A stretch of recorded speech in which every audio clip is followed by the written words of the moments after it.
Greetings, everyone.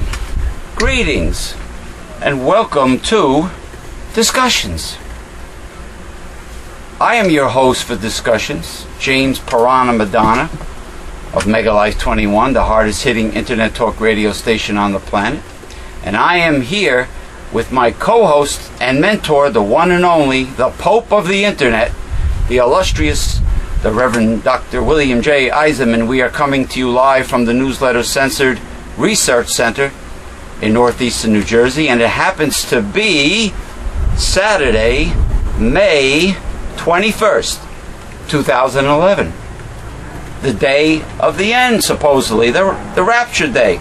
It's all over, man. Mr. Harold Camping, the Dumbo-eared walking mummy who has been wrong in the past, has predicted that today is the end.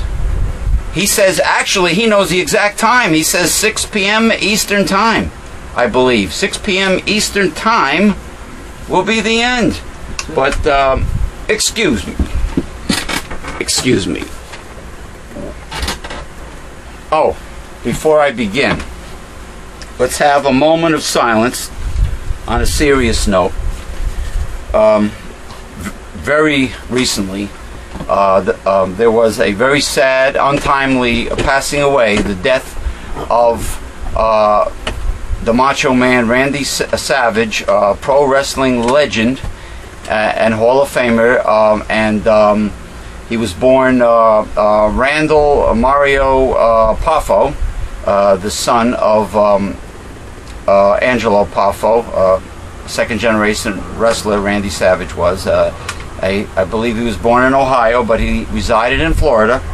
And what happened was he was driving his car with his wife, and he had a massive heart attack while he was driving. So it was the heart attack that killed him, not the auto accident. And his wife left with, minor injuries. But a moment of silence for the Macho Man Randy Savage, one of the most colorful and one of the most entertaining pro wrestlers of all time. He was one of the top few that, in my opinion, gave the best promos. How old was he? 58 years old. And I hear Hulk Hogan was devastated because he hasn't spoken to Randy Savage in 10 years, and they recently started speaking. So Hulk Hogan feels pretty bad. But a moment of silence out of respect for Randy Savage.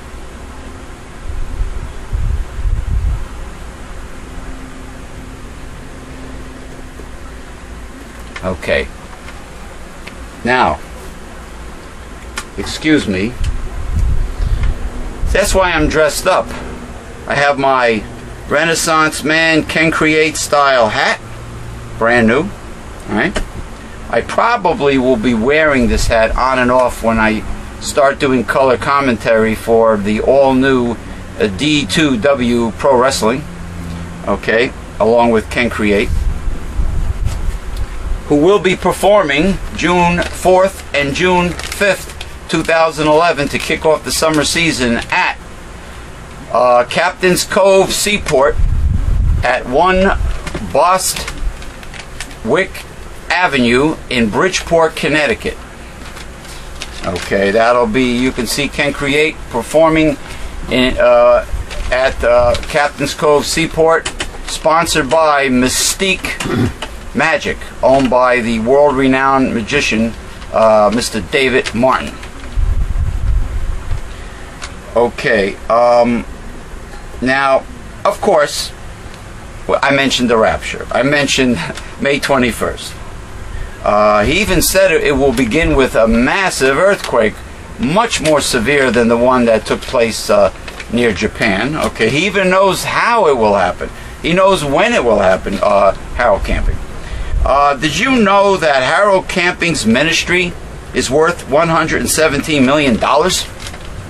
And that he spent $1 million on this campaign of putting up billboards concerning the May 21st Rapture?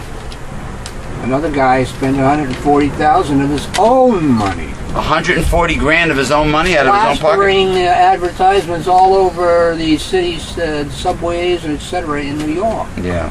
Now, it's not over yet. I mean, the fat lady didn't sing yet, because he said it would be at 6 p.m. But, you know, the Bible does say, I believe it's in Matthew, that not only, I mean, Jesus and the angels do not know when the end will come. But Harold Camping, who has a bat phone and a stovepipe to God, seems to know. And what's amazing is, if he's wrong again, multitudes upon multitudes of lemmings and deluded fools will continue, in my prediction, continue to send him money, while honest people that really know the Bible, that really speak the cold, hard truth, will continue not to have a pot to piss in, not to have a pot to piss in, and no support, and get no support, and will be poor. But people like Harold Camping, and I guess people like Pat Robertson, and Joel Osteen, with the saccharine sweet Cheshire Cat grin permanently planted on his face like the Joker from Batman, will continue to reap in the fruits of the world. Worldly fortunes, okay, they will continue to get richer and richer. Isn't that what people that are misguided by, let's say, Satan, isn't that what happens, is they get rewarded in a worldly fashion? Oh, of course, because this is his world. You know, ill-gotten gains. This is not God's world. This is the devil's world. I mean, doesn't anybody ever come to the knowledge of, read Matthew, where the devil offers the nations of the world to Jesus if he bows down and worships him? Why would he do that? Yeah. Well, apparently, if this was God's world and God owns the nations, why would he do that? Well, we know criminals would take Satan up on the offer, but I guess the Republicans, right-wing conservative Republicans, have taken Satan up on that offer. Satan, in his appearances, will be like a angel of light. He will not be appearing as himself, certainly. No. False religion, the white horse in the end time here, and it's all around us. False religion. Definitely. You might want to hold off on. I will hold. Let me hold off. Let me hold off on the May 21st rapture, and let me go immediately to Arnold Schwarzenegger. Arnold. Maria Shriver. I did not. She seduced me, the housekeeper, with a Mildred Pena. She seduced me. She was pulling on my knackwurst, or was it his bratwurst? She was pulling on my knackwurst, and she happened to do it in the bedroom where we sleep. I couldn't. She kept on tugging my knackwurst, and she threw me. I was so overwhelmed with testosterone that I fell on the bed. Mildred Pena, a Guatemalan housekeeper, probably pulled on his pinga a little too many times, and poor Arnold, the conservative Republican Schwarzenegger, just could not resist. What about the other women, though, that Maria Shriver, he was accused of messing around with, before he even became governor? Everybody just sort of dismissed this stuff. Well, look, the flesh is weak. I realize that, but anybody could have been tempted. I mean, Tiger Woods. I mean, you notice you don't hear any more about Tiger Woods and Justin Bieber and Snooki and Charlie Sheen. Right now, Arnold is it. He's in. He's in vogue right now. And what about Mr. Strauss-Kahn? Oh, the international figure. Yeah. The housekeeper. I mean, the maid of the hotel. But the point is, Arnold Schwarzenegger let's put it this way. I saw photos of, Esmeralda showed me photos of the child in the Latin news media, because in the American news media they have been blurring out the face of the child that Mildred Pena gave birth to. That's supposed to be Arnold's, and it does look like a little Arnold. He's got the same smile, the same face, the same hair, the same tooth space between in the middle of his teeth. It's his kid. We don't need a paternity test, but a paternity test, I would say, should be done just to make it kosher, to make it, a legal confirmation.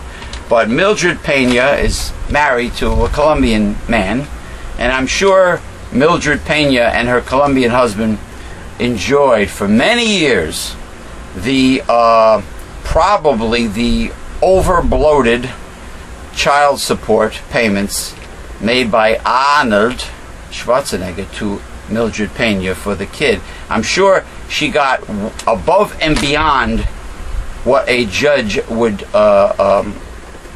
determine would be adequate child support for the kid. And I'm sure the both of them lived high on the hog. Mildred Pena and her husband lived high on the hog with Arnold's money. Okay, and I was always a big fan, and I always idolized Arnold Schwarzenegger when he was a bodybuilder. I used to enjoy listening to him talk when he was on Johnny Carson's show and Merv Griffin when I was young, I read the book, the first book I think he came out with, The Education of a Bodybuilder, and I saw Pumping Iron. I thought it was very funny, even though Arnold did say the producers exaggerated with a lot of the storylines because, they wanted to make it interesting. He really got along great with his friend Franco Colombo, best friend, and he got along great with Lou Ferrigno and all this stuff, that the negativity about Arnold, not going to his father's funeral in Austria because he had to train for Mr. Olympia contest. It wasn't true.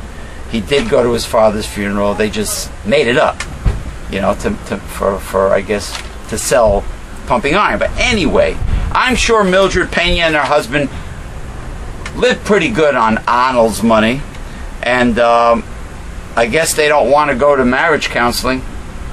I guess Maria Shriver, wants a divorce, and I guess the Kennedys are no stranger to philandering husbands. I guess it's in the genes. It's in the it's part of the Kennedy curse, right, so to speak. JFK had his. Why do they get married? Who, the men? Yeah. Yeah, you're right. Why Tony. do the philanderers get married? Tony Testosterone told me that if you're going to be a swinger or you're going to be a player, why get married? Yeah. Yeah, Tony Testosterone, otherwise known as Brian Slade. He once in a big while he comes out with an intelligent comment. Why get married? But anyway, that's pretty much it. It's very, it's comical because it's comical not to Maria Shriver, but the whole thing. I saw photos of the woman, Mildred Pena. Man, she's got a rack on her. She's got big ass jugs. I guess maybe he milked Mildred Pena to supplement his high protein milkshakes. Sex and milking. For his training. Maybe he was nursing. Arnold needed extra mother's milk for the colostrum. For his protein shake. He probably took Mildred Pena and took one of her big breasts and squeezed it over his blender to get that high quality, high protein Latin fresh mother's milk in there. Yeah. Unbelievable. Anyway, next. I want to salute and shake me imported blackthorn shillelagh in honor of, I was reading an article about President Barack Obama embracing his Irish heritage.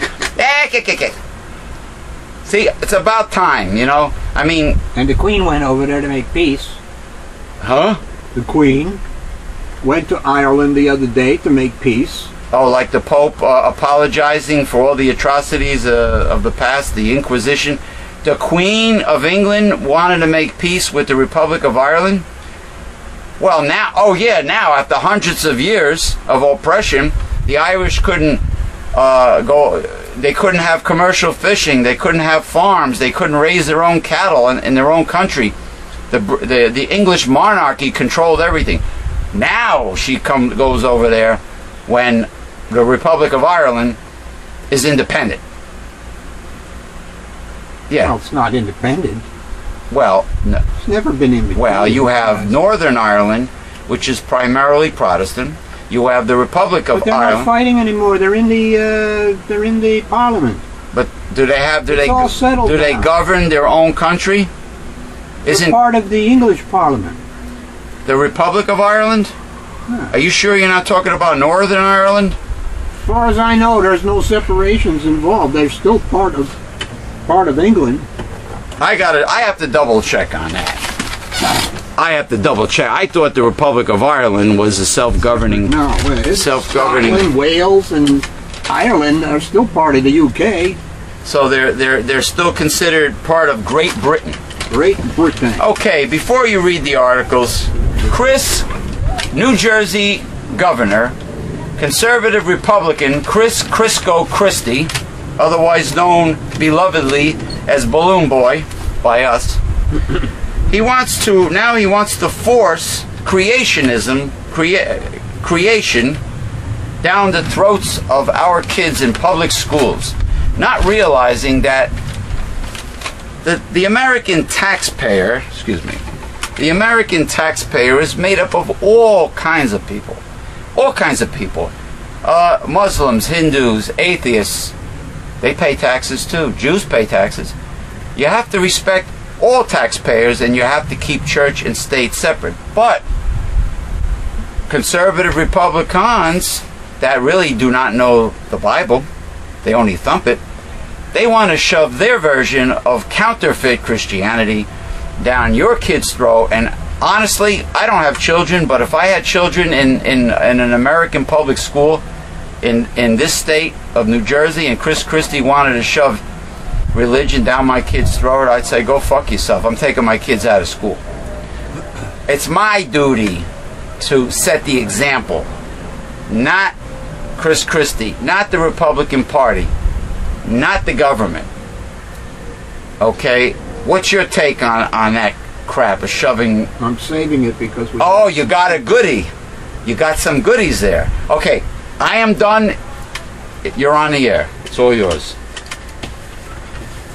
All right, let's get back to Mr. Harold Camping. Pour my tea.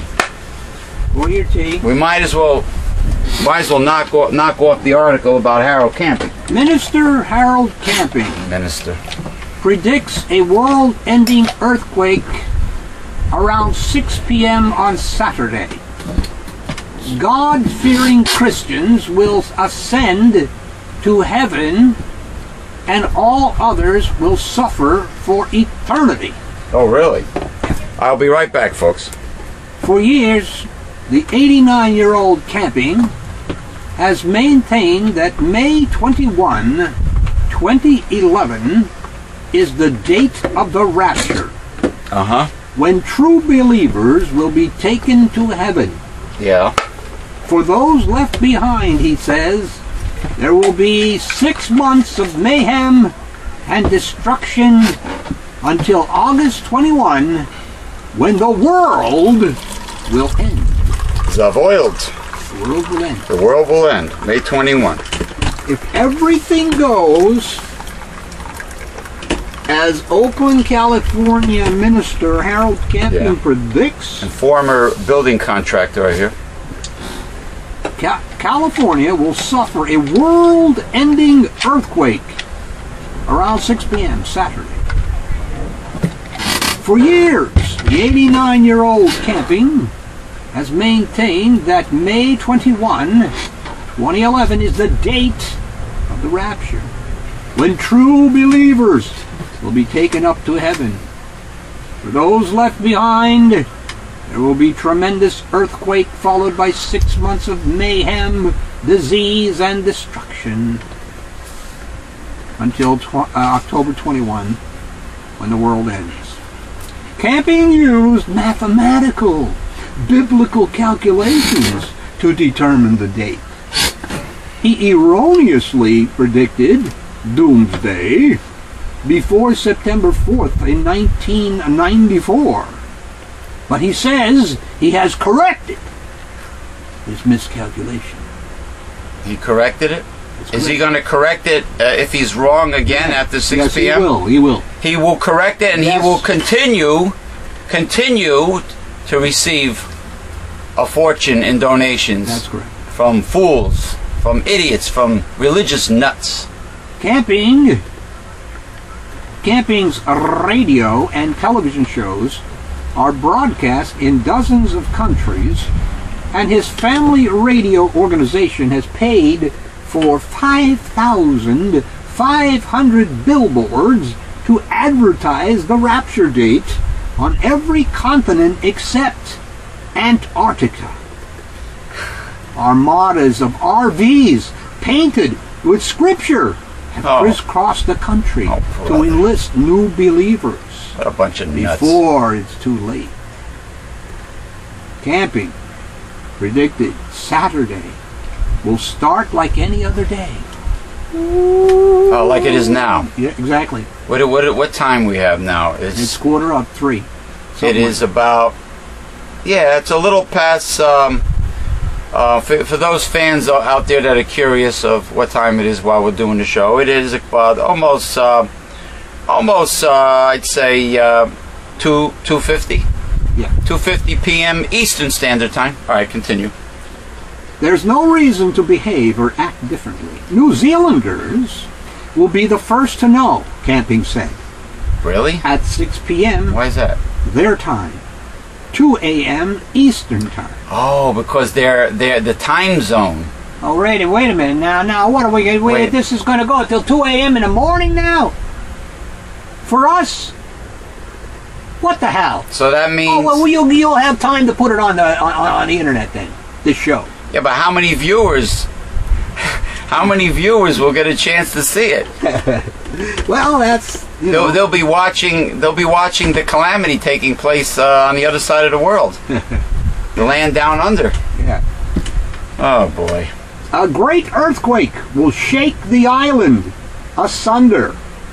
Except the penguins. They'll be okay, right? In Antarctica? Triggering an apocalypse that rolls relentlessly our way. What did you say? Apocalypse. It sounded like you said Acapulco. Apocalypse. Apocalypse. It will continue across the earth at such a rate. Every Richter scale in the world and every news organization in the world will have no doubt Judgment Day is here. Wow. Was the Richter scale named after female pro wrestler Wendy Richter? No. Of the past? No. She was managed by Cyndi Lauper. Remember that? Rock and wrestling? Wait a minute. Now he's confusing me here. It will reach San Francisco around 6 p.m. That's where he lives, right? Yeah. That's where he's from. Eastern Time. That's our time. That's 6 p.m. Now what the hell's going on here? How can it be 6 p.m. In New Zealand and 6 p.m. here too? Yeah, how can that be? Maybe he's senile. Maybe he's not only deluded and crazy, but maybe he's quite senile. Maybe he needs ginkgo biloba extract and omega-3 fish oils and phosphatidylserine in massive, lecithin granules, in massive mega doses, Harold Camping. You mean to tell me I will not be able to enjoy my my boneless roast duck, lychee pineapple duck at my favorite Polynesian restaurant tonight? Obviously not. With my lady, I will not be able to sit down and listen to wonderful SpongeBob style ukulele music in a dimly lighted romantic booth with a blowfish lamp above the table, with have waiters with Hawaiian shirts and leis around their neck. I won't be able to enjoy Tiny Mai Tais in the wine with a little umbrella sticking out of it. With makes me happy. Bacardi 151. Oh, makes me fine. Remember that, Don? Tiny bubbles. Tiny bubbles makes me fine all over. What about the other song, Pearly Shells? Oh yeah. Pearly shells Anyway, in the ocean. saved Christian Excuse me. souls Hey. will ascend to heaven, Howard Stern burps and farts, so why not me? including those dead and buried. Oh, so everything's going to happen today.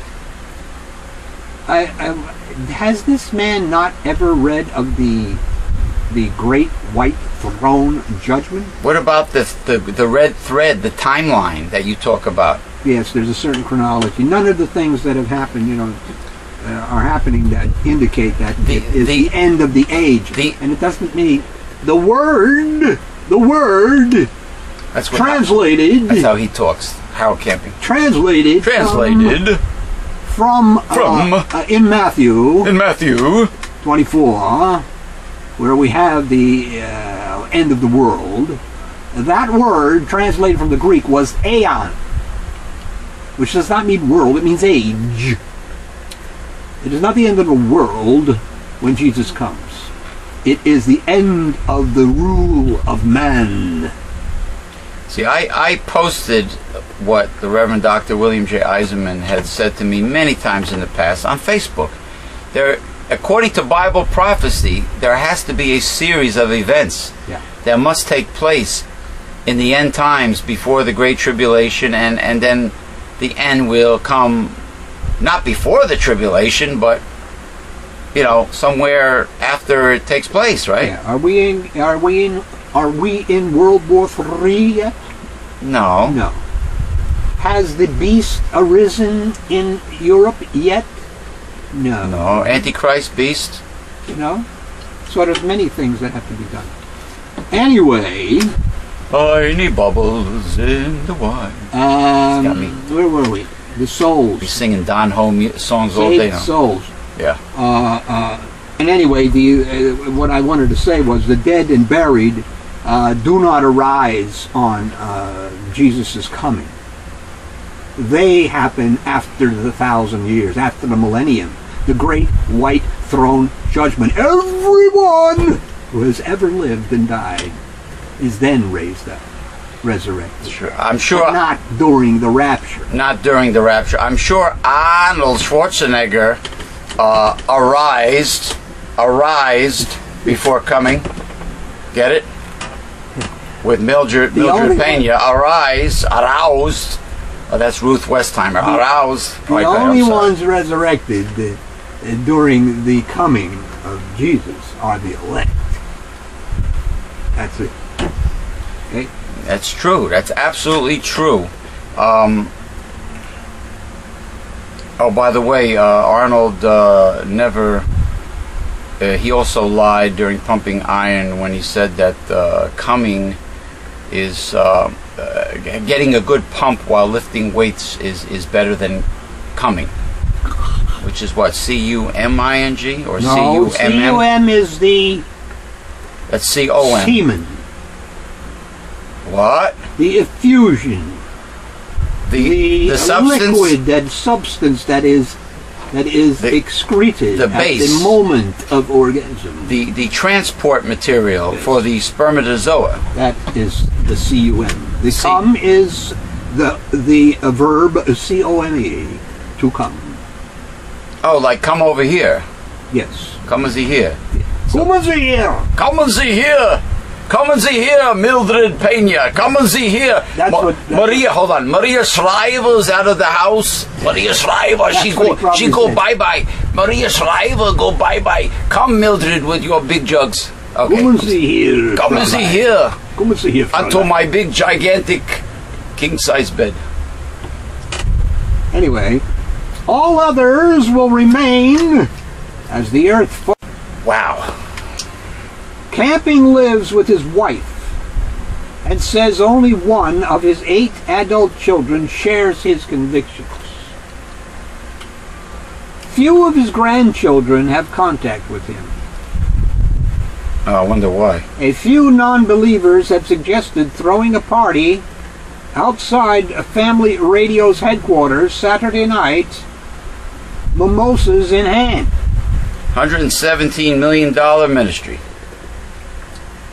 Other skeptics say the fact that camping has assembled a dedicated following is nothing to laugh at. Oh, no? Pastor Dave Give me Niederhood, a break. who knew camping before the minister split from Niederhood's Christian Reformed Church in Alameda nearly 20 years ago, said, He's a jerk, right? a cult of personality surrounds camping that makes this every bit as dangerous as Jim Jones or Heaven's Gate situation. Marshall Applewhite. Why don't they just put this guy in a booby hatch? Don't they have booby hatch nursing homes with padded rooms? And maybe the floor is made of Depends in case they lose, they're incontinent or something. I mean, give me a break, man. You know what you gotta blame? You gotta blame the suckers, like P.T. Barnum. Sucker born every minute. It's so easy to just open the Bible.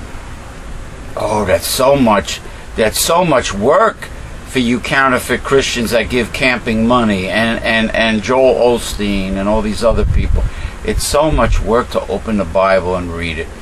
Isn't that what Herbert W. Armstrong did? And he accurately interpreted the Bible, and they scorned him for that.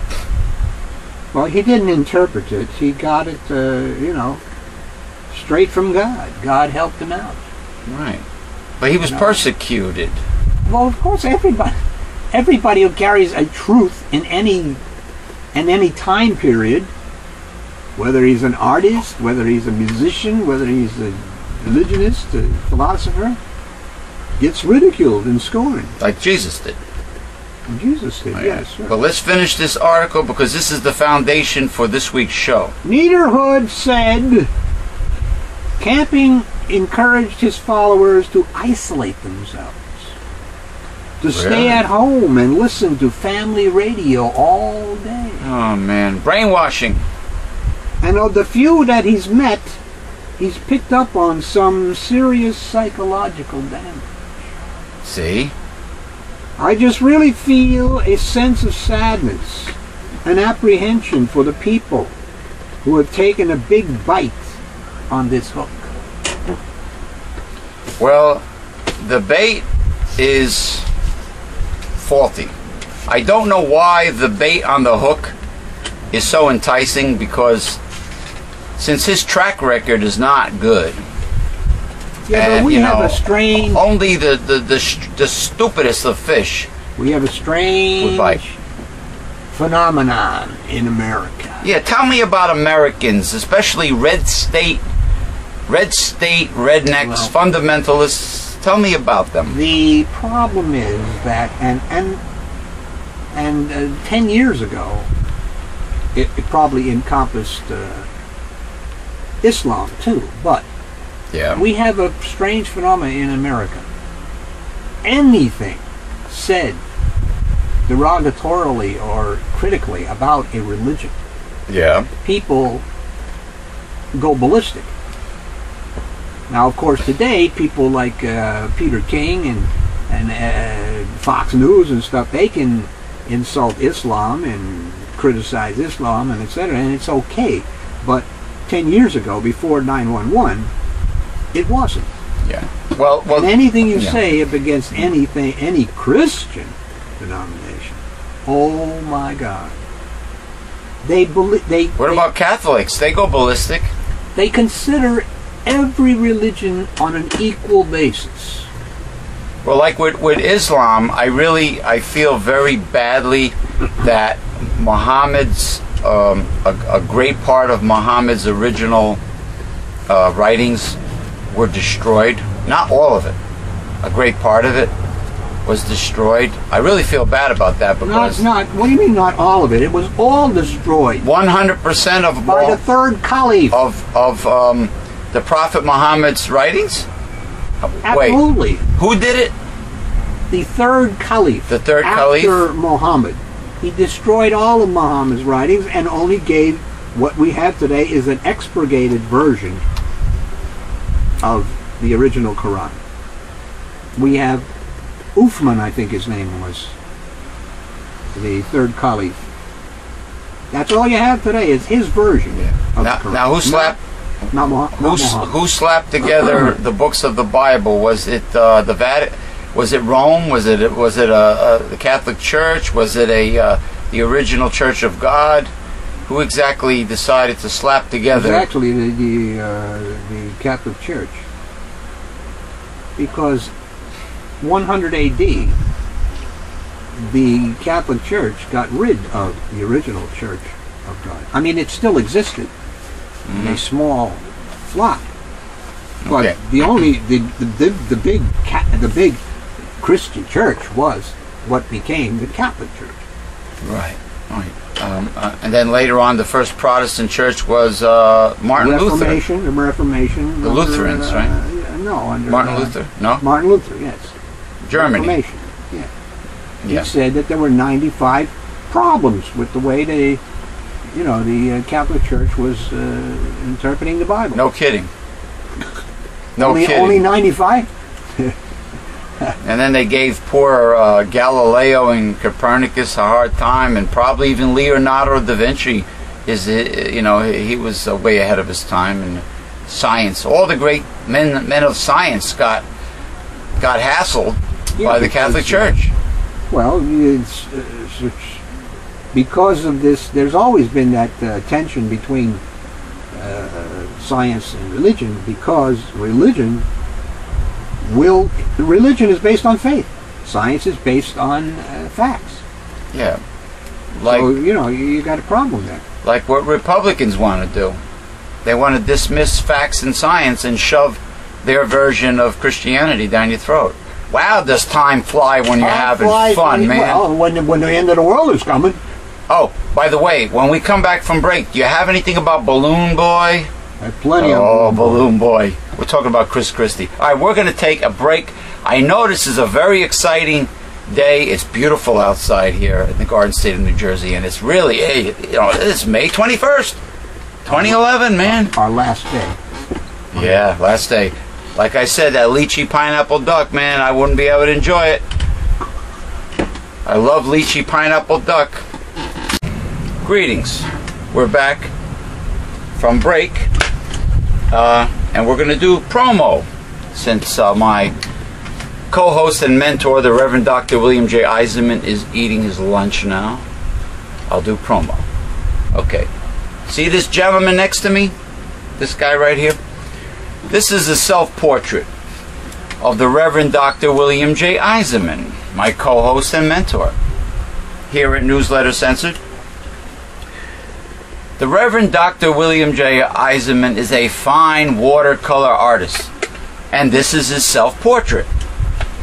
You can view the William J. Eisenman collection by going to www.newslettercensored.com. You can go to the William J. Eisenman Facebook profile and see it. You can go to www.myspace.com/megalife21. And if you see a painting or paintings that you like, send them an email, and if these paintings are still available, the bidding starts at $500 each. Okay, $500 each. You can purchase an original signed by William J. Eisenman, okay, watercolor painting. Now, all right, you see this here? I know you've seen it before. This is what we are all about. This is the very foundation of our organization, Newsletter Censored, founded in 1977 by the Reverend Dr. William J. Eisenman.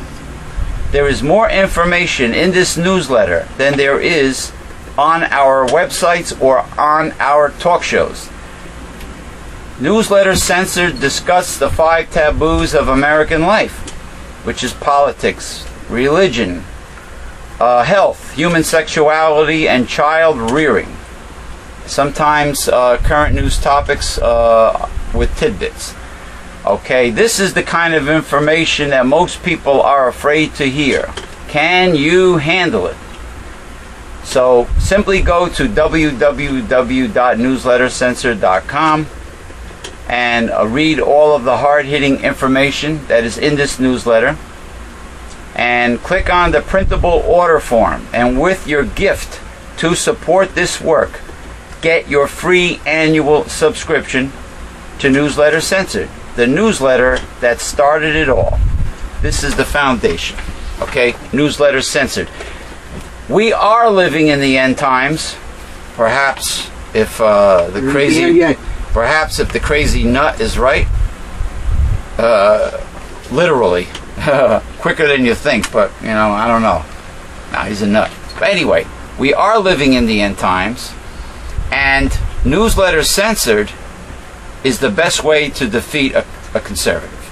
It will teach you how to defeat a conservative in the end times. It will teach you about the end times, because simply, after you read the political monologue by William J. Eisenman, PhD, okay, you turn the pages, and if there's no room for tidbits, you go straight to The God Project by William J. Eisenman, Doctor of Divinity, where you'll get accurate biblical information. You'll learn what the Bible really says, not what counterfeit conservative Christians tell you what the Bible says. Not a rewritten Bible. You'll learn what the Bible really says. Okay, and after you read The God Project, which you can hear, by the way, every Sunday. Right now, the schedule is 2 p.m. to 9 p.m. Eastern Standard Time from our Mega Life 21 hard-hitting internet talk radio station, which is can be found at newslettercensored.com on top.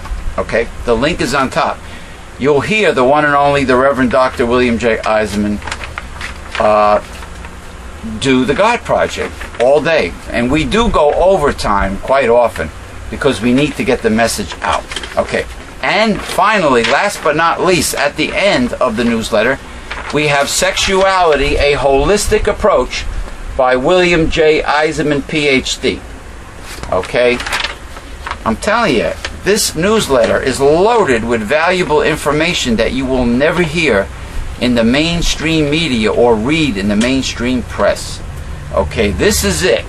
You need Newsletter Censored. It's plain and simple. Get it now. Okay. Okay, so we'll take a slight break until you're finished completely. And nah, you know what? You're actually almost done. So it's actually much easier for the editor to just let it run. Because when you're done and you're almost finished eating lunch, you're going to go to the very next article. Isn't that so? Yeah. So, well, you know, just hang out a bit. And I could pour myself some more antioxidant-rich tea. Green tea with mixed berries. Okay. That I get at the nearby Polish market. Polish butcher that makes fresh smoked sausage and kielbasi and all that. Called Piast. Capital P-I-A-S-T. Piast. They're on Facebook. They have a website. Excellent place. Very low prices. Very reasonable. You talk about hot dogs. They got the best homemade frankfurters you'll ever have in your life. And the kielbasi. I mean, you can't go wrong. Kielbasi for the grill, freshly made, for $2.99 a pound, is not bad. For high quality, you won't find that with Hillshire Farms. I think Hillshire Farms is even more money, right? When it's on sale, it's $2.99 a pound. Hillshire. When it's on sale, wow. Yeah. See, I do another show in the summer called Barbecuing with Mega Life 21, and you know, we like food. We love good food. It's one of our favorite subjects. I do a lot of cooking. I absolutely love barbecue. traditional Southern barbecue, especially Memphis style. I use dry rub. Sometimes I marinate in teriyaki sauce, but I love dry rub. I love very spicy food, and Reverend Dr. Bill does not. He eats like my mother and sister. He eats very bland. But anyway, Piast is great. But, all right, you done? Okay. I'll take it away. And you could go to the next article when you're good and ready. The first article was about the Rapture and Harold Camping in May 21st, 2011, which happens to be today. Yeah. All right. Pour more tea. Go ahead. Governor Christie. Oh, here we go. Rudely. El Balluno. Oh, rudely. That's part of his nature, right? Slammed shut any discussion of creationism during a news conference in Jersey City last week. But in doing so, he kept the door open to a political future in Iowa. A reporter asking Christie whether he believed in creationism or evolution was cut off with, "None of your business." Oh, really? Nasty little bugger. Is that what he said? That's my personal view, he said. None of your business. As a startled audience, comprised mostly of St. Anthony's High School athletes, pivoted their heads in a quick swoosh of disbelief at the questioner. I do apologize for everyone outside of the state of New Jersey for the rudeness of Chris Christie. We are not all like that here in New Jersey. We are not like the people on Jersey Shore. You know, we are not like Chris Christie. There are many nice people here in New Jersey. And if somebody asks me a question like that, I'll give them an honest answer. You know, no one can prove that their God exists. No one. So, but, you know, I am open-minded about creationism. But then again, I'm open-minded. Creationism, because their creationism goes against the Bible. I'm open-minded also about science, but their creationism, see, the problem is not creationism. The problem is their creationism and their right-wing interpretation of what they think is in the Bible. That's correct. That's the problem. That's correct. The blunt one. Oh, that's Christie. The blunt one? Whose views on the very personal issue of abortion are well known. What a windbag. He's a former pro-choice Republican who was converted to the pro-life cause by the birth of his daughter, and his opposition to legalizing gay marriage is documented. You know why I bet he was originally pro-choice? Because he didn't want all these extra babies being born that might go on welfare. Maybe that's why. Because he's so cheap and greedy. No, it's not at all. Chris Christie. That's not the reason? You cannot become a Republican if you do not, if you believe in the pro-choice. Oh, it's automatic. Automatic. Like if there are no longer moderate Republicans, or even what we would term liberal Republicans. So you have to, they are all conservative. So you have to be like anti-welfare, anti-social programs, anti-poor, pro-slavery, pro-greed, anti-government, pro-capitalism, anti-government, love corporations, love guns. And what about deregulating corporations? Love deregulation. Love deregulation and pro-life. There's no, like, what you're trying to say is there's no middle-of-the-road Republicans. No, not today. They're all assholes. That was back in Eisenhower's day. Oh, when they were nice. Back in Eisenhower's Lincoln. day. Abe Lincoln was a nice guy for a Republican. No, that was, Republicans were different at it. They were very different, okay. In Lincoln's day. They try to pretend that they still like that, but it's not true. No, they use this. they still use the Yankee Doodle Dandy, old glory, patriotic stuff, but they're not really patriots. No. Because if they were, they wouldn't allow the greedy, evil, wicked corporate American CEOs to outsource your American jobs that won't come back. If they were real patriots, they would have strung up Grover Norquist a long time ago. I would love to hear. Who advocates the total destruction of the U.S. government, shrinking it to a size where they can drown it in the bathtub. How much more unpatriotic can you get? Would Grover Norquist be in bed with Ayn Rand? The bitch, Ayn Rand? Well, they all share that philosophy. In other words, of no altruism. In other words, they both would be perfect candidates for my Blackthorn Shillelagh, is what you're trying to say. Perfect candidates. The skulls of Norquist and Rand. That might end our misery with them. Or maybe it might shake some sense into them if they survive me, Shillelagh. Anyway, or President Obama. Remember, he's half Irish. Obama. But Christie declared creationism an off-limits topic. Yeah. So now we are left to guess whether Christie believes that dinosaurs roamed the earth 100 million years ago or 10,000 years ago, when Noah was rounding up his heroic menagerie, as some creationists believe. The exchange came a little more than a week after the issue surfaced at one of Christie's unscripted town hall meetings in Monmouth County, when a woman asked him if he thought creationism should be taught alongside evolution. Christie punted. That's an issue that should be decided at the local level by parents and school boards, he said. Okay, then why does he want to shove his version of a right-wing fundamentalist, fake, phony, fraud Christianity down everyone's throat if that's supposed to be decided by parents and on a local level?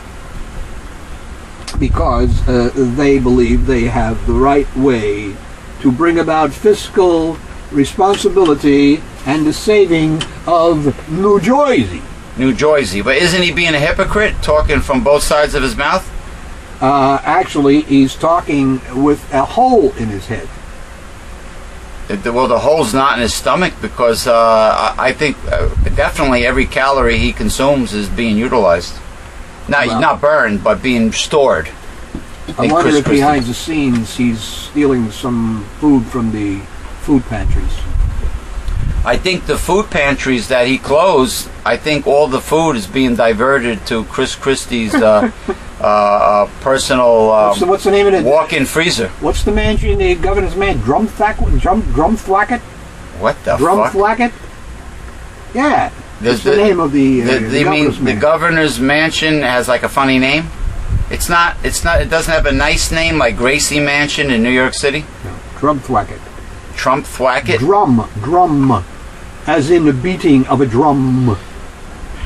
Drumthwacket. So I guess it's an old name. So I guess he doesn't live in Morris County anymore, where he. I assume he kept. Well, I'm sure he kept his house. He's got to go somewhere when he loses his re-election. Bid. Unless Satan arranges it so he gets re-elected.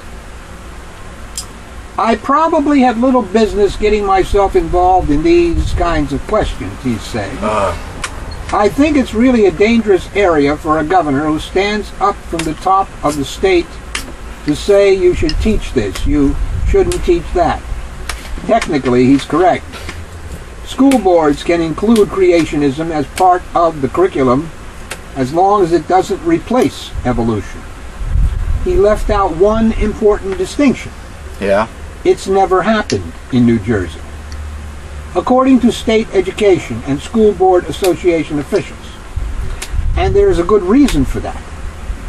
New Jersey parents send their kids to school to learn science. Evolution is well-documented science. Creationism is theology, dressed up as science. Yet, political analysts say Christie's determined no-comment neutrality on the issue has an intelligent political design to it. It's a position that plays well in Iowa, where social conservatives and self-described evangelicals dominate the first-in-the-nation Republican caucuses in the 2012 presidential contest. While Christie might be out of step on his home turf, he's on safe territory in Iowa. His position doesn't necessarily win him an automatic blessing from the religious right, but it doesn't rankle them either. It's the pragmatic thing to do. Says Stephen Schmidt, a political scientist from Iowa State University. It allows Christie to take a local control posture on education, which is popular with Iowans, without having to publicly explain his own views on the subject. It placates the conservative bloc without branding him as a hardliner, which could make him less palatable in a general election contest. It's a perfect way for him to essentially disarm the issue.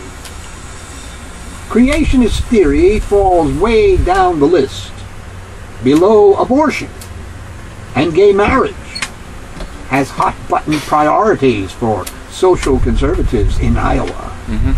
Still, it is one of those litmus test issues conservatives use to test a candidate's consistency. And in Iowa, nearly 60% of the Republicans who attended the 2008 caucuses described themselves as born-again or evangelical Christians, according to exit polls at the time. Their turnout propelled former Arkansas Governor Mike Huckabee to a stunning victory that year. Huckabee announced Saturday that he was bowing out of the 2012 race. Yeah, like Donald Trump. Demurring on creationism suggests Christie is sending a signal to the Iowa Republican activists, including the delegation with ties to Governor Terry Branstad, that is traveling to New Jersey later this month with hopes of wooing Christie into the contest. That he's weighing a possible run, says Wayne Moyer, a political analyst at Grinnell College in Iowa. And while Christie's sidestepping may not make him an instant hero with Iowa's social conservatives, he'll at least be welcomed and given serious consideration.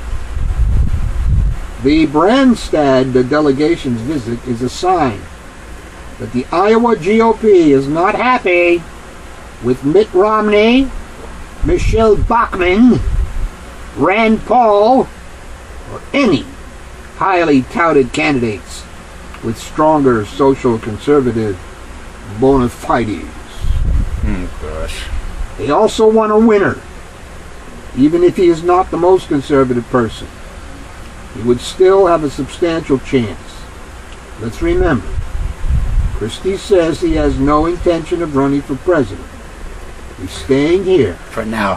Where he's the most conservative governor in New Jersey's history. Gee, aren't we lucky? A distinction that makes him a marketable candidate in Iowa. Yeah.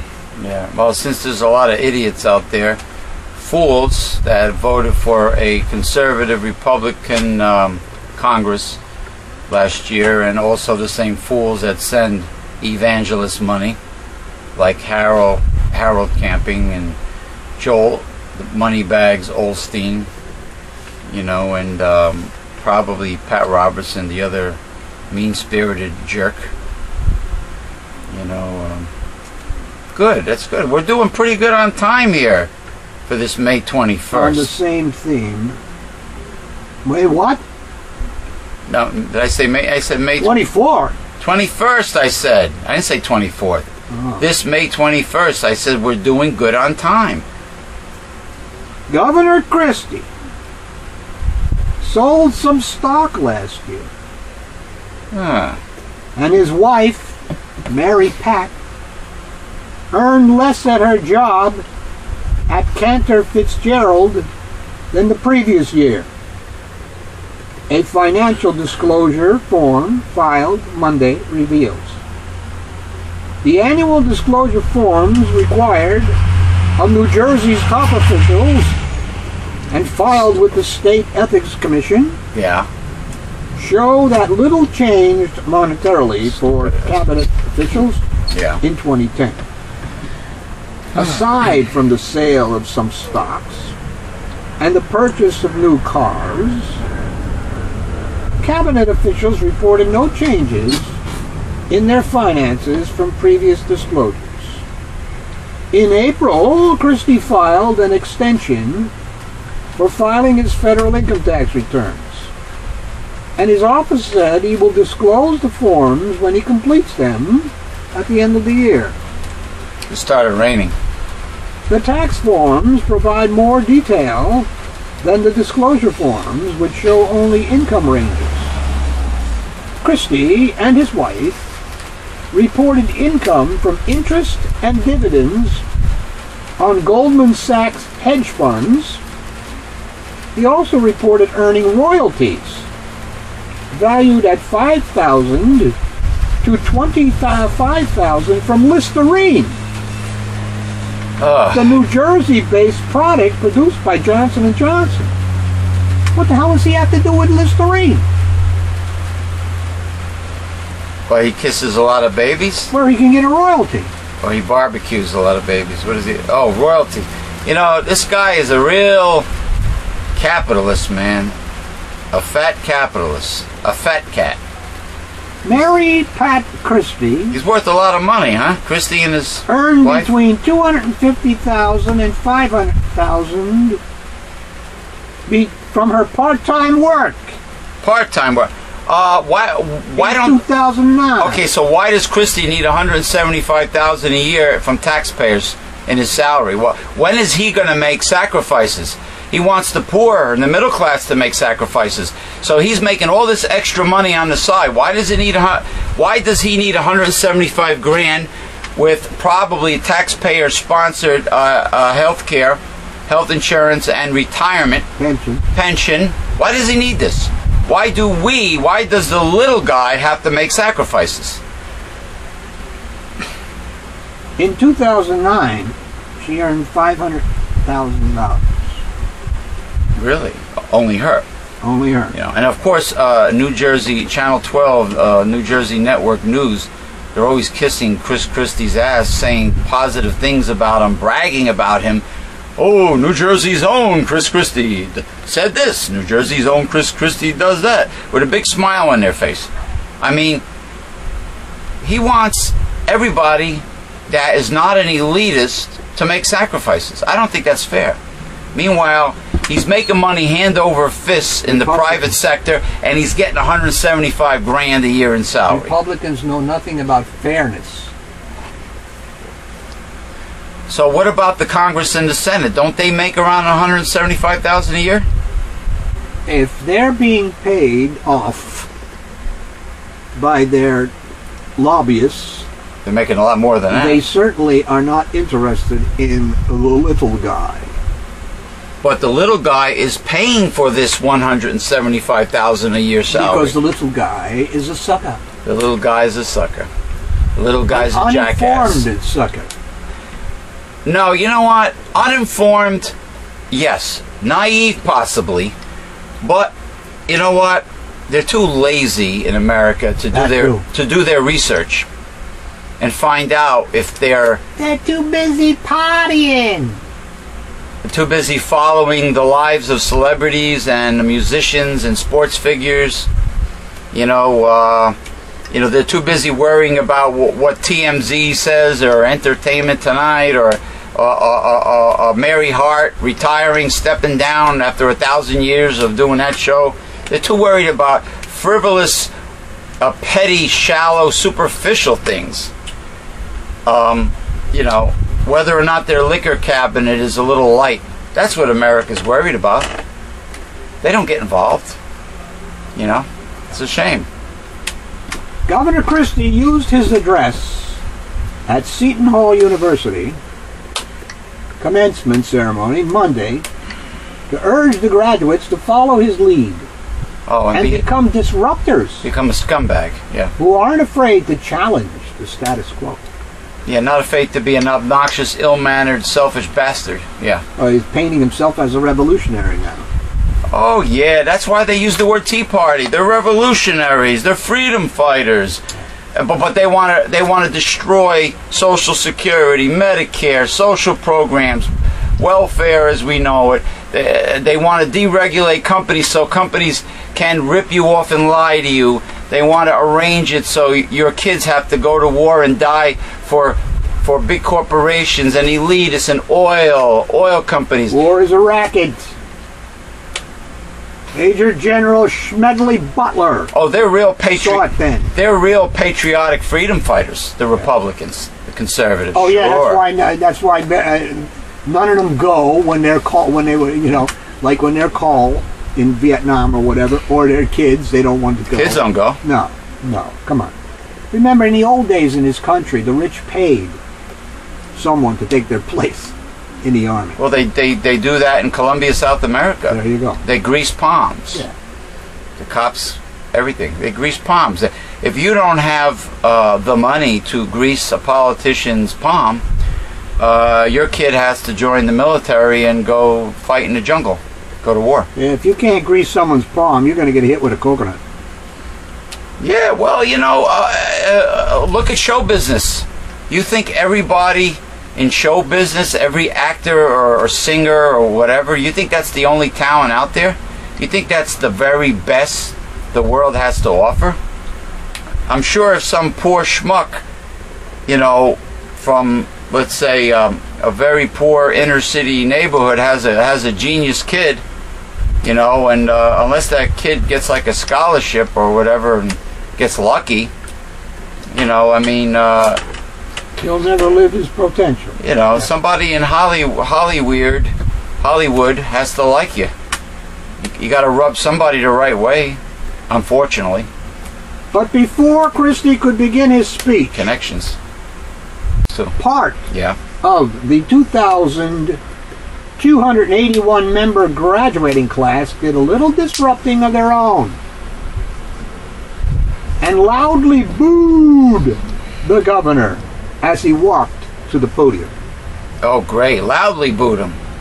The chorus of jeers echoing through the Izod Center in East Rutherford mostly came from arts and science graduates and students in Seton Hall's Education College, whose dean had questioned whether Christie was an appropriate graduation speaker.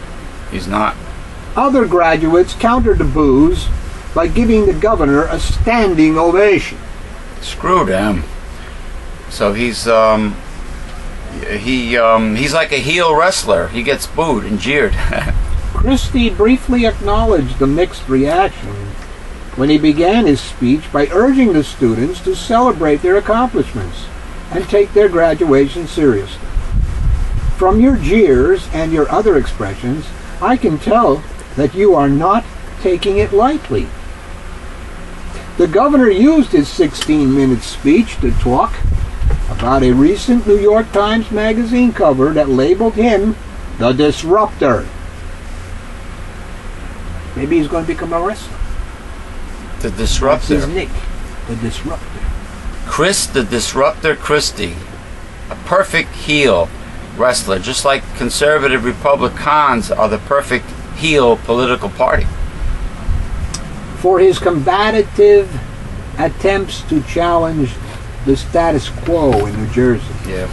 He encouraged the students to find ways to be disruptors in their own professions as a way to spur innovation Be a disruptor in the way that your heart and your mind tells you to be a disruptor, Christie said. You think, well, now Christie was originally a lawyer, right? He was a prosecutor. Do you think back in the day when he was a prosecutor, he pissed off a lot of judges, and they used to yell at him and pound the gavel? I would do it. I would hit him on the head if I was a judge. You know, he probably was very obnoxious and rude in court. You know. Near the end of the speech, someone in the arena yelled, "Shut up!" But the governor continued, unfazed. When he finished, Christie received mostly applause, with a few jeers mixed in. In the weeks leading up to graduation, some students questioned naming Christie as graduation speaker, considering his feud with the state's teachers' union and his cuts to education funding. Unbelievable. Unbelievable. People still applauded this guy. What a bunch of assholes we have in the state of New Jersey. They're probably these homeowners, these crybaby homeowners. Oh, boo-hoo. Oh, my property taxes are so high. Oh, and anybody who's poor is a welfare cheat to them. You know what? If they're too lazy and too stupid to research American history and see the truth that Ronald Reagan shifted the tax burden, and that's why they pay high property taxes. Okay? He started with the shifting of the tax burden. And you know, as far as the Garden State of New Jersey is concerned, didn't Christine Todd Whitless raise property taxes? No, she gave a 30% tax rebate. She started the rebate. But I believe she robbed the money from the pension funds. Or borrowing or something. She borrowed it. You know. Yeah, even though McGreevey came out of the closet towards the end, I like Jim McGreevey. I thought he was a decent, compassionate governor. I like McGreevey. A group seeking to ban the circumcision of male children in San Francisco has succeeded in getting their controversial measure on the November ballot. Wait, banning circumcision? They want to ban circumcision because some people feel that an uncircumcised male feels more pleasure? We don't know the answer to that. Yeah, it's debatable. There's pros and cons. All right, we don't know what their motive is. We didn't read it yet. Yeah, if there is one. It's not a pretty sight, you know. I mean, an uncircumcised penis, you know.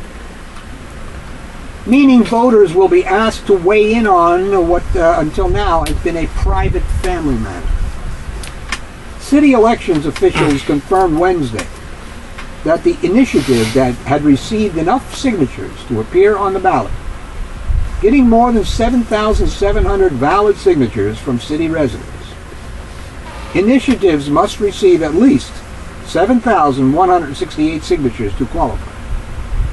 If the measure passes, circumcision would be prohibited among males under the age of 18.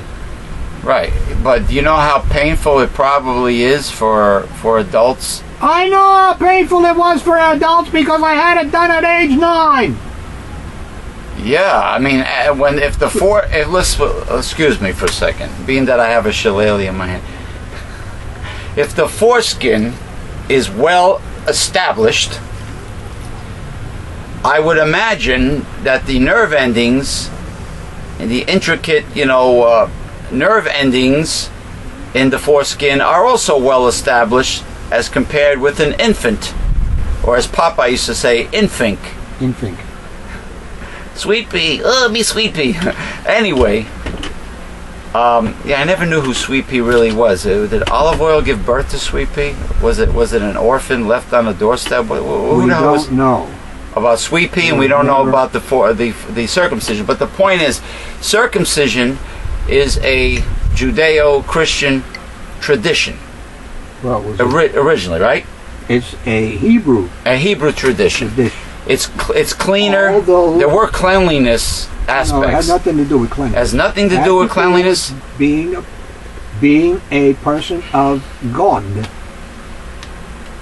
Why did they start? The Israelite. Why did the Israelites start it? If it had nothing to do with, it's like a tattoo. if it had nothing to do with cleanliness and It's making like a gang making tattoo. the schlong kosher, if it had nothing to do with cleanliness and making the schlong kosher, then why did they come up with circumcision? I just said it was like a gang tattoo.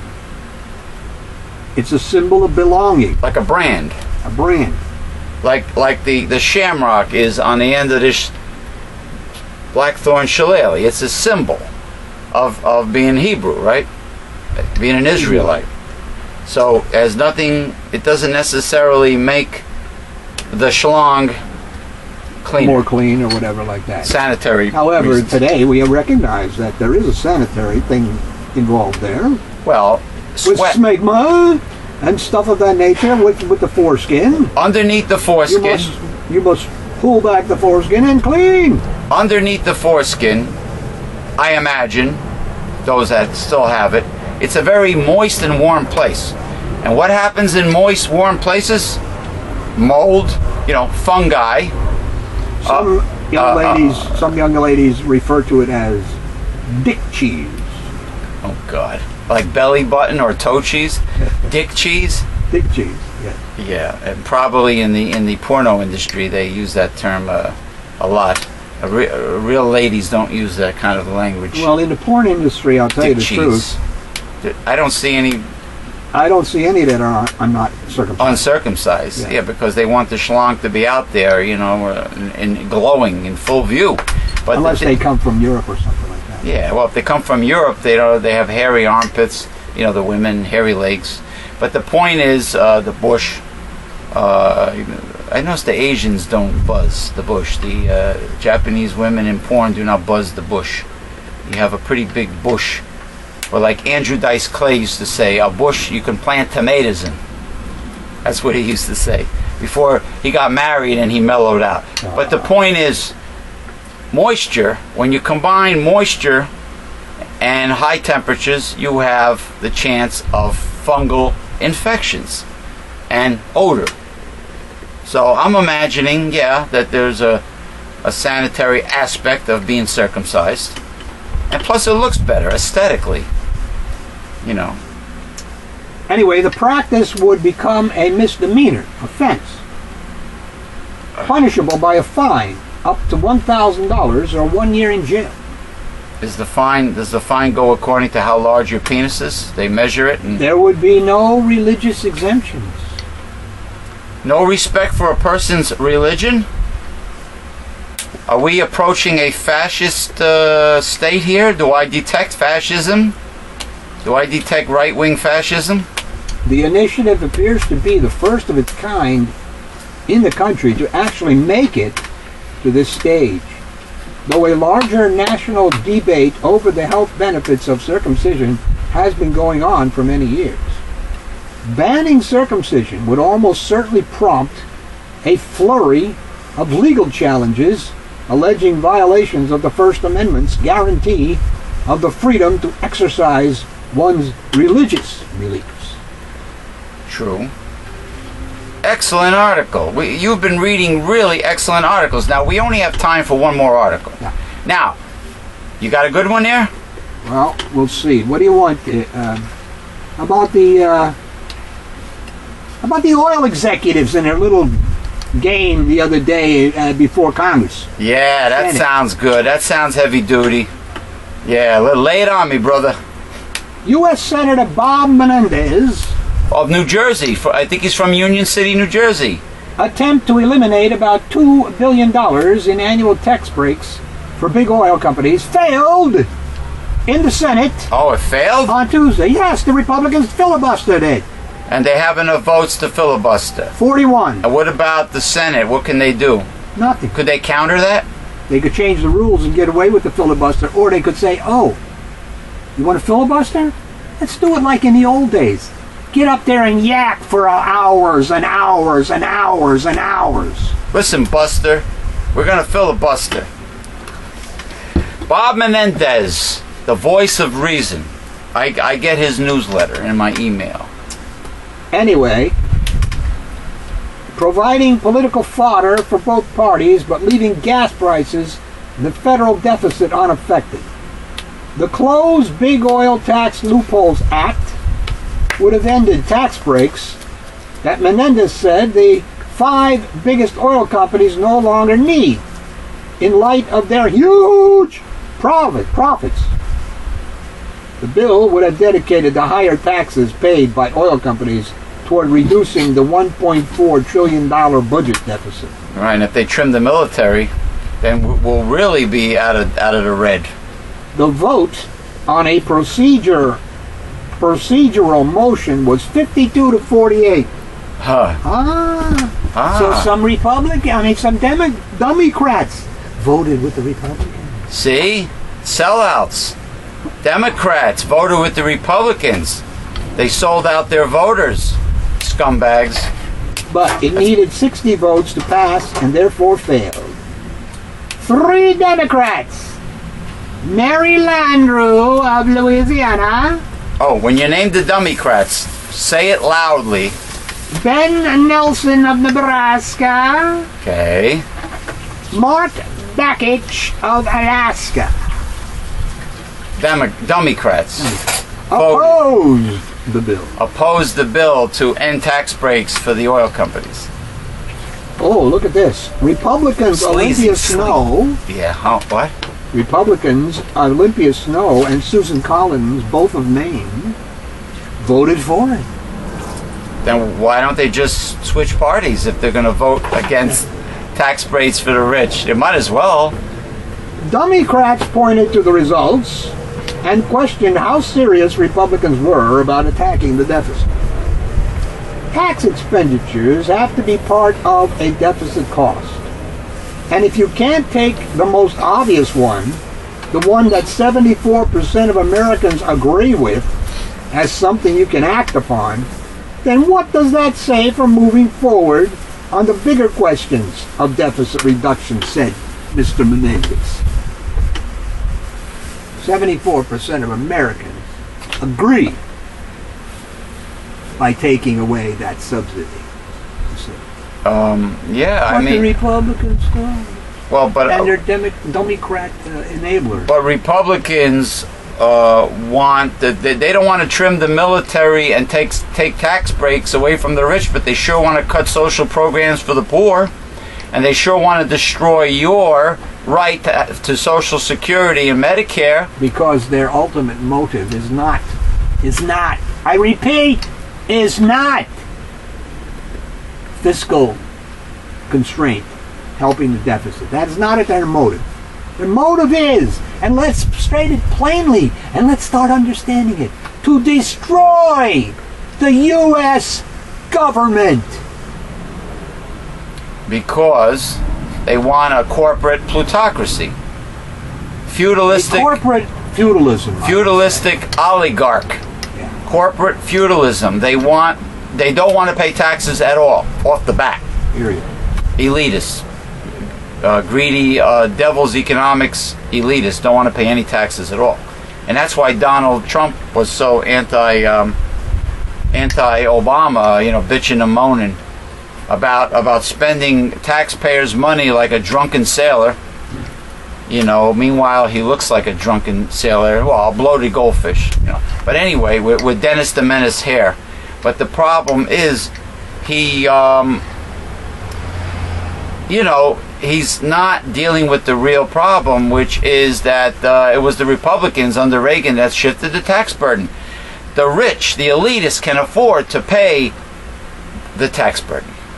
And not only can they afford to pay the tax burden, but as FDR said many moons ago, and we are now experiencing it today, you have to tax them to define them. Right. It's like an exorcist. They wouldn't be as strong and as powerful as they are today if they had continued to be defined. Well, here at Newsletter Censored, we are huge fans of Franklin Delano Roosevelt's second Bill of Rights. You can see the speech on YouTube. Just look it up. Google it. Google it. Second Bill of Rights. That never happened because of the devil's economics and conservatives. Republicans countered Yeah. that Democrats were blind to the pain of motorists facing $4 a gallon gas. It will likely raise the price of gas at the pump, said Senator John Cornyn, Republican of Texas. Uh-huh.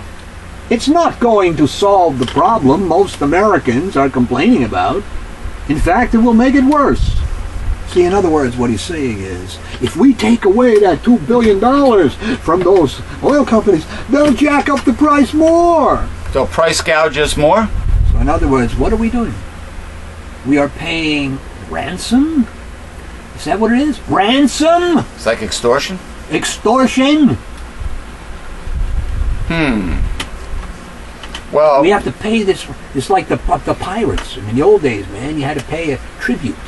You had to pay a tribute to them, or they would come after you. well, I thought the pirates were pretty cool because they robbed the monarchy, the rich, the kings. They raided the Spanish galleons for the gold doubloons that belonged to the king, because just like back then, just like today's corporate plutocracy, the monarchy, the royal families hoarded everything, and good old buccaneers, they laid some payback on the rich.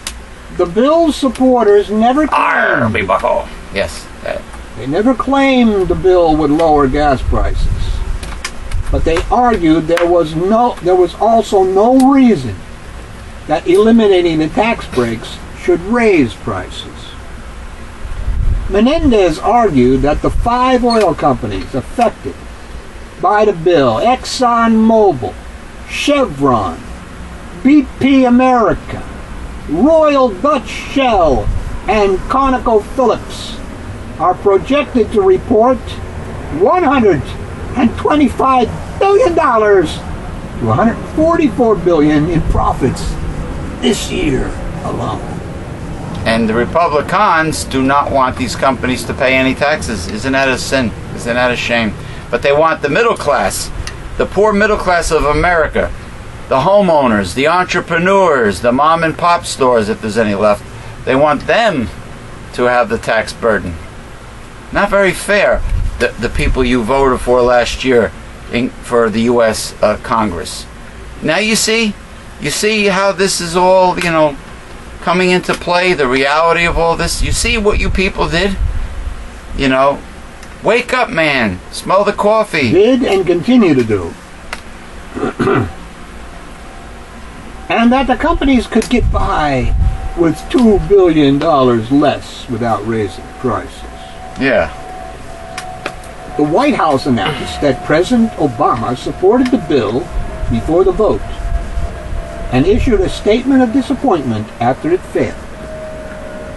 The bottom line is that there are more responsible ways to spend tens of billions of federal dollars, including investments that will help protect American consumers from high gas prices, the statement said. Republicans, I was going to say. Republicans focused on the pain at the pump. The pain at the pump. And said Obama's inconsistent energy policy was to blame for high prices. Yeah. What about the speculators? What is he talking about? These people are evil. They are evil. Evil. Speculators are responsible for 30 to 40% of the price of gas today, right now. We're definitely victims of price gouging, and it should have been investigated a long time ago, right at the beginning. And, conservative Republicans, torches and pitchforks. It might come to that. The White House said it would oppose a bill up for vote today to accelerate the awarding of new oil leases and limit the amount of time for environmental reviews of drilling applications. 2 Senate Democrats called separately Tuesday for an investigation into possible price fixing by the refiners. Senators Charles Schumer, Democrat of New York, and Claire McCaskill, Democrat of Missouri, asked the Federal Trade Commission to look into reports that refiners were reducing gasoline production to keep prices high. Not only that, there's loads of tankers that are not unloading their oil to maintain the prices high. See? Holding back. There's no shortage. There's no shortage. They're creating the so-called shortage, the phony shortage, the lies.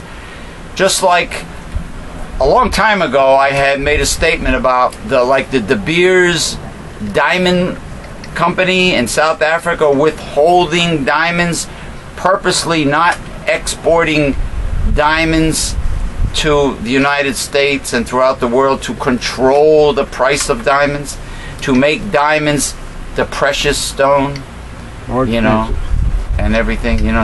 Otherwise, diamonds would be super cheap if they, you know, just exported it like at a normal rate. See, they create this. I bet the same thing happens with Wall Street. What's your estimation on that? Well, they create this, and then they say, oh, you must let the market do its job, the invisible hand of the market. Yeah, here's the invisible hand of the market, right here. Wall Street. Yeah, come on. Bunch of crock of bullshit. Republicans said Democrats were trying to demonize the oil industry rather than deal with more substantive budget issues. Mm-hmm. Now, their more substantive budget issues are, of course, taking money from the poor. Taking money from the po folk. Yeah, that's their substantive budget issue. Yeah, yeah. Well, they want the poor to die. They want to cull the herd. The debate we're going through here is all about politics, about creating somebody who's bad, said Senator Tom Coburn, Republican, Oklahoma. He said deficits drive down the value of the dollar internationally. And because oil trades globally in dollars, a weak dollar makes gas more expensive. Oh, well, come on. We have an incompetent Congress that continues to spend money we don't have on things we don't absolutely need. Well, there's the description of the military-industrial complex right there, isn't it? The Pentagon spends money on things we don't need. Right? Mm-hmm. In fact, what was it? I was just reading something the other day, some way about some weapons system which could not be used because it was garbage, outdated, etc. And yet we paid for it. You know? I mean, like the old, was it the B-1 bomber fiasco? Well, the B-1 bomber and the other ones, and we're still using the B-52s. And they're doing a dang good job. You know, but the thing is, they lie. The Republicans are lying about the real great lie machine. The real cause for prices. They deny the gouging. They deny the gouging. You know, the same thing. The same reason why we did not have hybrids and biofuel and electric cars decades ago, which technically we could have. Yeah, they suppressed it. There's a problem too here now with the windmills. What? Because the windmills will be made in this country, yes, but the parts will be imported. We're from China? Yeah, where else? Oh, when does the greed end?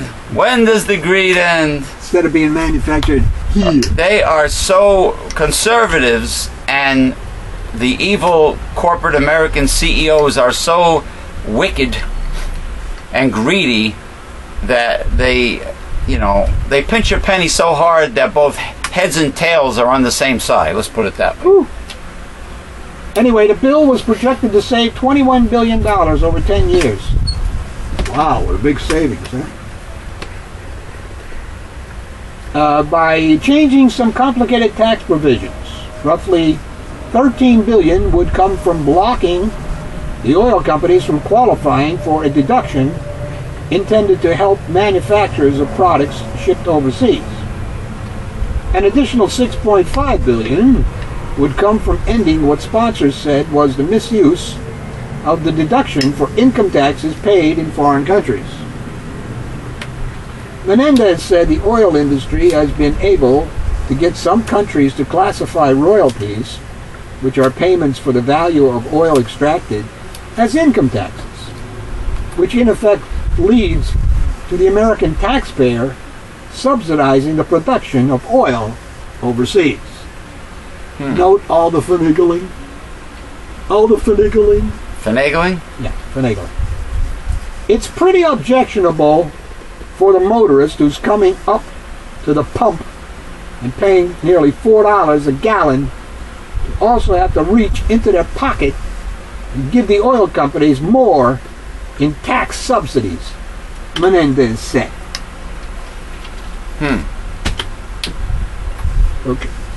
Okay, that's it. Okay, thank you for joining us this week for discussions. Hopefully this will not be the very last discussions that you will ever see. Okay, God willing, of course, and the creek don't rise. Huh? God willing, and the creek don't rise. The creek don't rise, and be here next week. Yeah, and yeah, well, you know, it'll be pretty cool to think that we'll be here next week. You know, with more hard-hitting information that you won't hear in the mainstream media. Lamestream. Huh? Lamestream. Lamestream. I like that. The lamestream media. Just like we coined the phrase Democrats and Republicans because they're con artists, because they have conned America. They have conned the middle class and misused the term Tea Party like they were freedom fighters, like Revolutionary War freedom fighters. It's all lies. Snake oil salesmanship. Doesn't that seem to be, you know, what free market capitalism has turned out to be? It's just nothing but snake oil salesmanship. Well, it was from the beginning, but you see, you have a problem here. The Republicans and those conservatives and people, they equate capitalism and democracy. They're not related. They're not related. No, and you do not have to have one to have the other. I bring up the issue of China, Red China. Yeah, Red China, Communist China. Yeah. Great capitalists. Oh, sure. All right. Listen, we'll see you, God willing, next week on Discussions. And maybe we'll have camping's excuse. Hold on for a second. Camping's excuse. Please don't pick on me. I'm just a humble servant of God. I am also a very ancient man and also very humble. Why are you yelling at me? Why are you criticizing me so much? Yeah, right. We'll see. That's how camping is. You know, for a guy, I mean, he probably does one show 24/7. I don't think he's actually doing a show 24/7. No, his show includes music. It includes people who write books, and they talk to them and interview them, and all kinds of stuff. And then he comes on at night, I think it is. He has a portion that does the Bible. Questions and answer. He takes calls. And then he takes calls. Takes calls. Family radio. $117 million. Bunch of fools. We'll see you next time. Hopefully.